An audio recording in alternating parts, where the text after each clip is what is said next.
Despite our best efforts to teach appropriate behavior and prevent student errors, there will inevitably be those students who continue to have problems.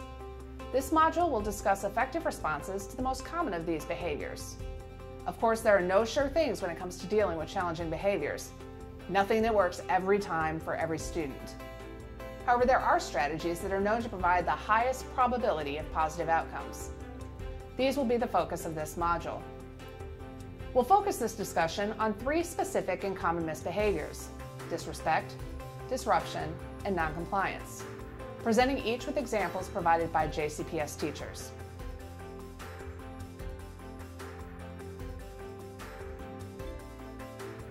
In this section, the focus is on disrespectful behaviors.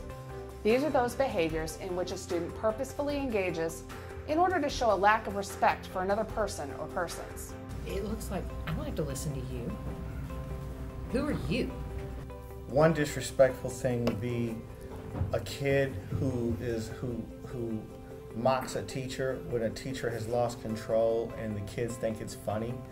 They think when that teacher gets upset, maybe their voice is funny, how they look is funny, and their facial expressions, so they will deliberately have a preemptive strike.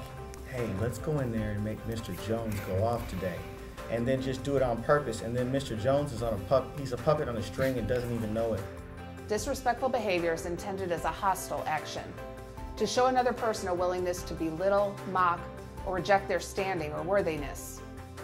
Often disrespect is exhibited toward peers as a form of bullying. At other times, disrespect is directed at adults as a means of provoking a confrontation. The students sometimes are just saying things to say things, not realizing the effect it's actually going to have on somebody. But I worry about particularly if the other student even cared. Yeah. Like, they say something about their sister or mom or whatever, or mom's dad or such. Screw them anyway. Like, we had something like that happen today, you know. Yeah. Somebody's family member had died, and the person who was talking about him said, "Screw your people," and didn't say screw, of course.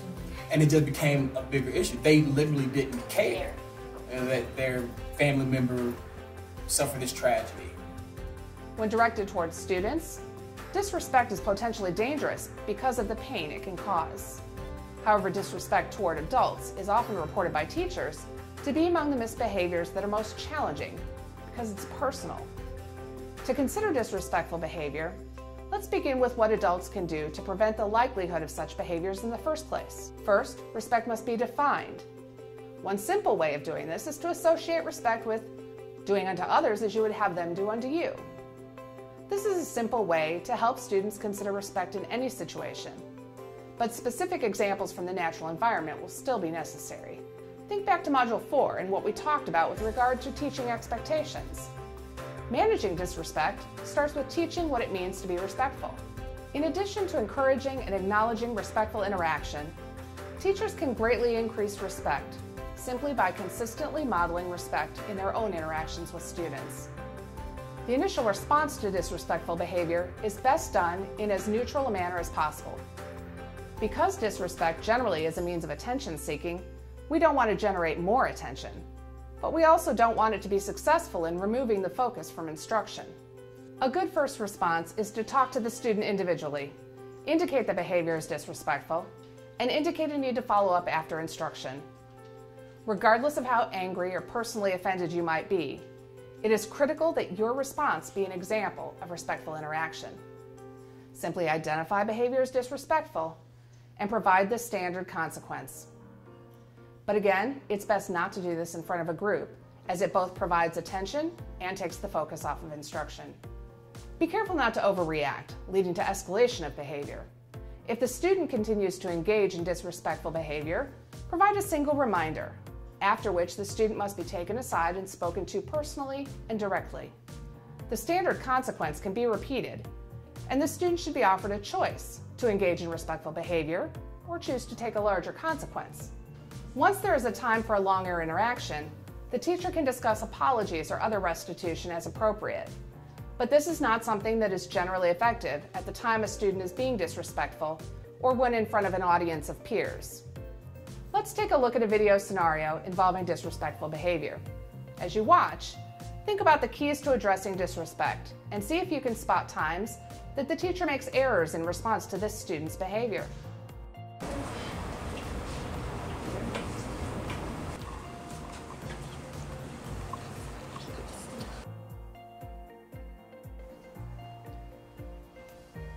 Oh my God.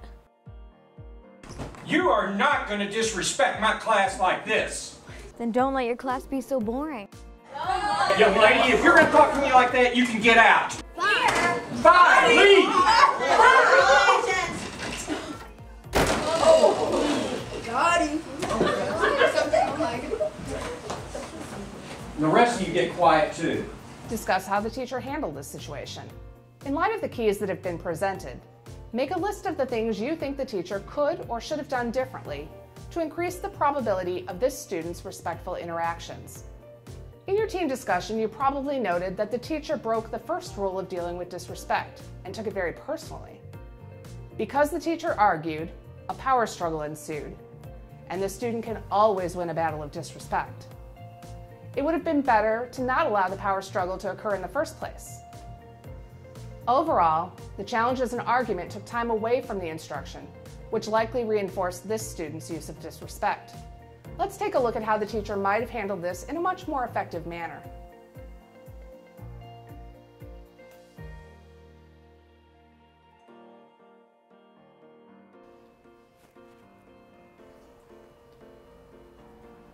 Oh my God.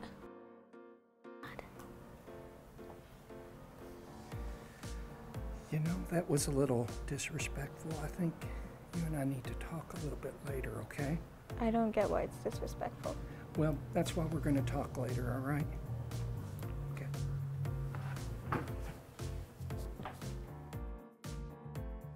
In this version, the teacher was cool, calm, and collected, being very direct and businesslike with the student. In addition, the teacher let the student know that the behavior was unacceptable and indicated follow-up after class. As a result, the incident was quickly addressed and instruction resumed. In this section, the focus is on disruptive behaviors. These are behaviors that, purposefully or not, disrupt the learning environment or otherwise prevent or interfere with other students' ability to follow directions and maintain their learning. Or if you say, hey, would you quit talking? I wasn't talking, I was singing. Well, no, well then quit singing. Would you quit singing? I wasn't singing, I was rapping. Right. You know, like just playing the semantics, the word game. For many, the term disruptive behavior conjures up thoughts of severe or even dangerous behaviors. While these certainly do occur, most disruptions are fairly mild. It's the frequency that is problematic. Because the disruptive behavior distracts others from learning, they are often reported by teachers to be among the most challenging misbehaviors. The fact that disruptions are distracting to others also makes them difficult to ignore. Disruptive behavior generally serves a function for the student. If the function is to garner attention from others, disruption generally works very well. Nothing gets peer attention like doing something to disrupt the learning environment. If disruption is the result of frustration, then the student is likely to continue, as the function serves as both a cathartic effect for the student and allows him or her to avoid work, as disruptions tend to take the focus off of academics. To consider disruptions, let's begin with what adults can do to prevent the likelihood of such behaviors in the first place. As with all behavior problems, teaching appropriate behavior provides the best chance for prevention. There are two keys to this instruction. The first is teaching the student what to do and under what conditions to do it. In this case, it involves teaching students to seek attention or handle frustration in a more appropriate manner. The second key to instruction is to consider function, or why the student engages in disruptive behavior. Effective instruction must focus on teaching the student an effective alternative behavior that serves the same function as the disruption. If the student is disruptive to gain peer attention, then we can teach appropriate ways to get attention.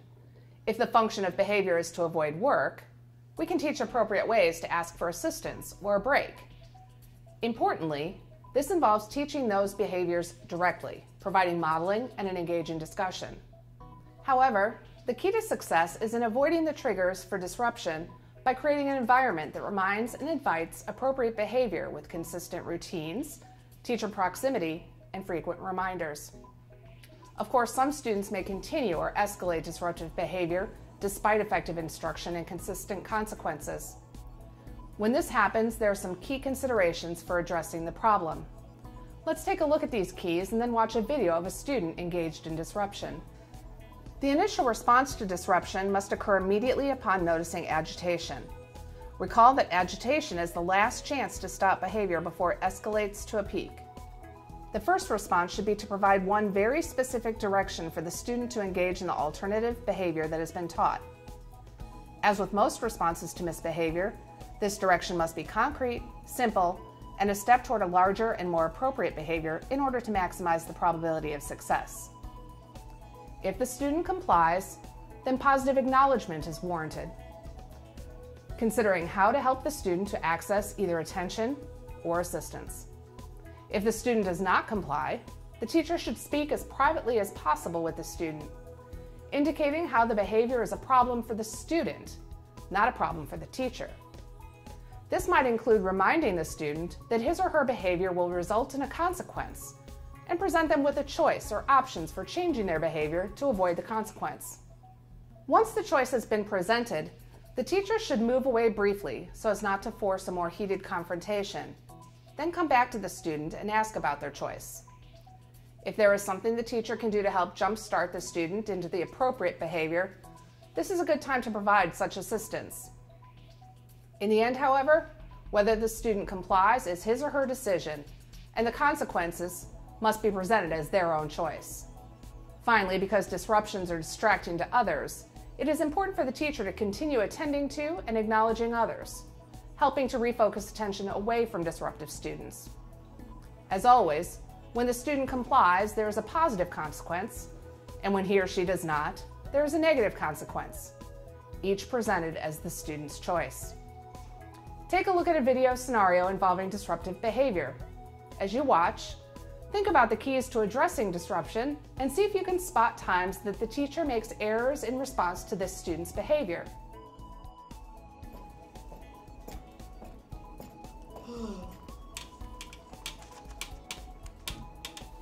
Quit tapping. It's annoying. Shut the hell up. All right, y'all both need to chill. Let's get your book out, open to page 150. Come on now. All right, you're doing too much. You know how to get your book out nice and quiet. All right, I'll redo it. All right, you know what? I'm done. Go ahead and exit yourself, please. Thanks.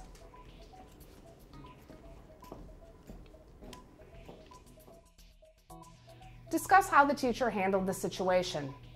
In light of the keys that have been presented, make a list of things you think the teacher could or should have done differently to increase the probability of this student's compliance. In your team discussion, you probably noted that the student was clearly agitated upon entry to the classroom. But instead of remaining calm, the teacher lashed out at the student, resulting in an immediate escalation. In addition, the teacher's constant talking across the room and inability to provide effective redirection simply fed into the escalation. Let's take a look at how the teacher might have handled this in a much more effective manner. Quit tapping the pencil. It's annoying. Shut the hell up. All right. Rosie, you got the book open already. You know exactly what we're supposed to be doing, okay? So you keep on. Listen, yesterday you came in here, you got your book out right away, you were participating, you read to the class. I really need you to show up today like you did yesterday, all right? I know you're frustrated. Let's start turning this around, okay? Gotta open up to page 150. You did an awesome job reading yesterday. You think you can do that again today for me? Okay, the class really enjoyed listening to you. So here's the page that we're on. If you want to go ahead and read this paragraph, I'm going to call on you to read here in a minute, all right? Okay, thanks, man.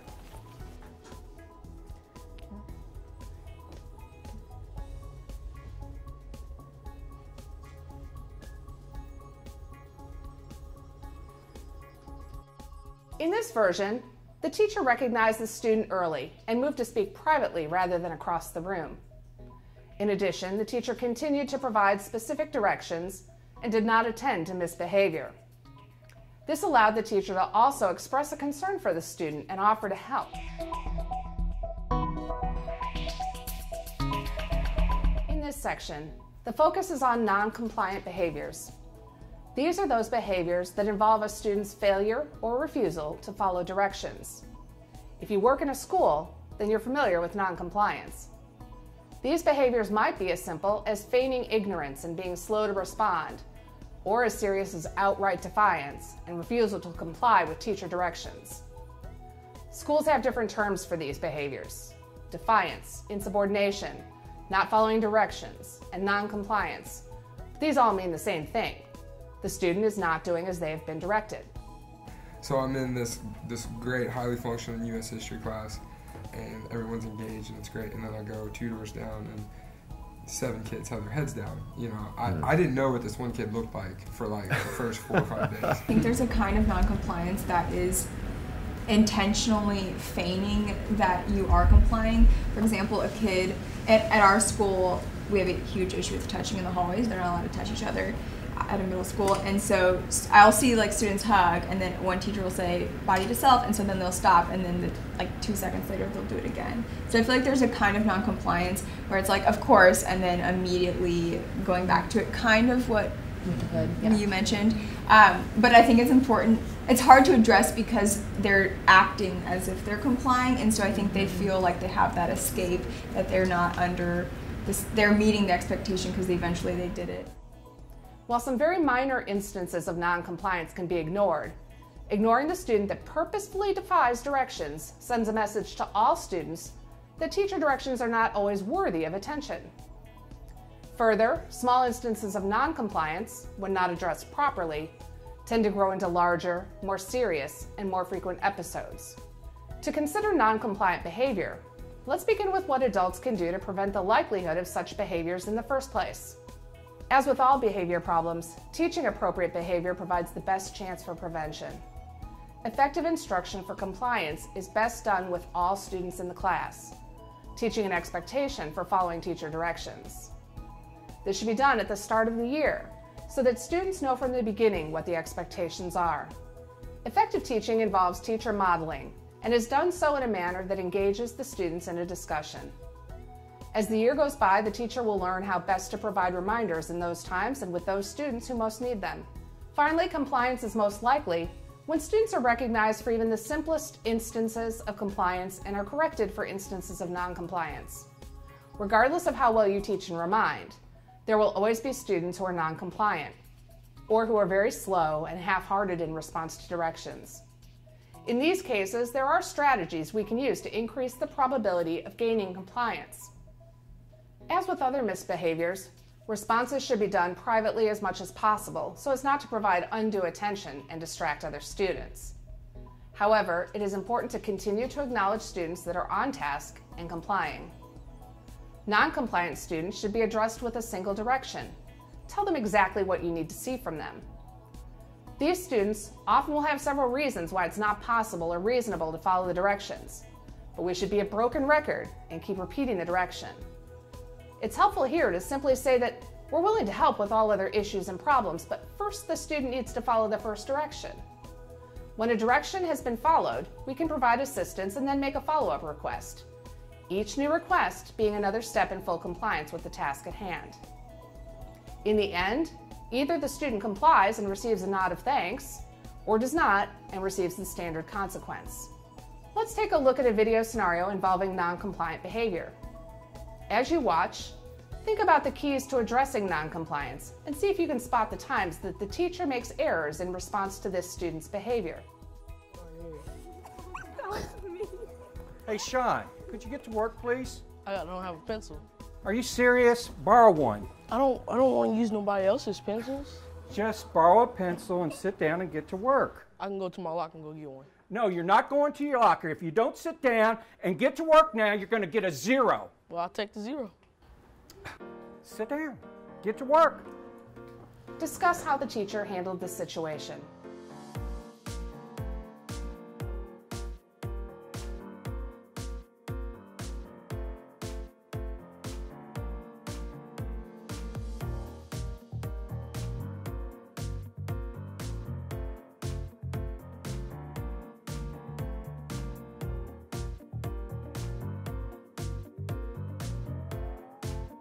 In light of the keys that have been presented, Make a list of things you think the teacher could or should have done differently to increase the probability of this student's compliance. In your team discussion, you probably noted that the teacher's conversation with the student was done mostly across the room, dragging in other students as spectators. But mostly, the teacher was simply arguing with the student, allowing the student to lead the discussion and continue avoiding work. In the end, the conflict escalated to the point that the student simply raised the stakes in order to get kicked out of class. Let's take a look at how the teacher might have handled this in a much more effective manner. Oh, he does. Hey, Sean, let's get back to your seat, man. I don't have a pencil nor a paper, so I can't I'll tell you what, come on over here with me. I'll get you a pencil and paper. You can get started. I don't like these kind of pencils. I don't like. Okay, tell you what, get to work, and I'll go around looking for a better pencil than that, but I need to see that you're working, all right, man? All right. All right.